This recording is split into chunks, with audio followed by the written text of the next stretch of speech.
আল্লাহ কোরআনে বলছেন, প্রথম যেই জিনিসটা রমজান শব্দ শুনলেই আপনার চিন্তা করার কথা ছিল তা হল শাহরু রমাদান আল্লাযী উনজিলা ফীহিল কুরআন।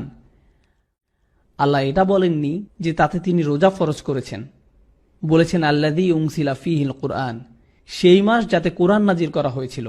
রমজান সেই মাস যাতে কোরআন নাজিল করা হয়েছিল। যেই কারণে রমজান একটি বিশেষ মাস, তা রোজা নয়।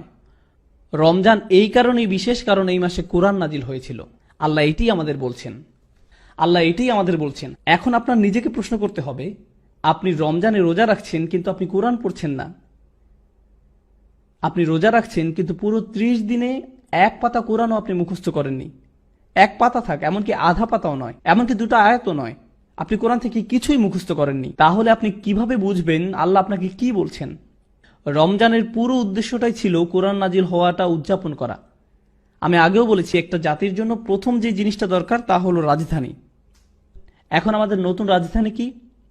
কাবা। দ্বিতীয় যে জিনিসটা দরকার সেটি হলো একটি জাতির জন্য সংবিধান। আর আমাদের সংবিধান কি? কোরআন।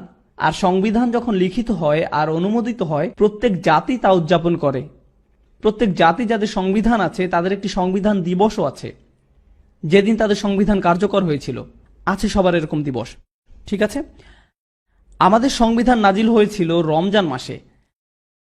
আল্লাহ আমাদেরকে শুধু একদিন দেননি উদযাপন করার জন্য, উনি আমাদেরকে পুরো 30টা দিন দিয়েছেন। রমজান মাস এটারই উদযাপন যে আল্লাহ আমাদেরকে এক উম্মাহ করেছেন। এখন আমাদের নিজস্ব রাজধানী আছে, নিজস্ব সংবিধান আছে, এবং আমাদের নিজস্ব রোজা রাখার দিন আছে।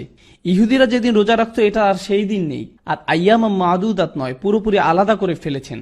রমজানের পুরো উদ্দেশ্যটাই ছিল কোরআন নাজিল হওয়াটা উদযাপন করা।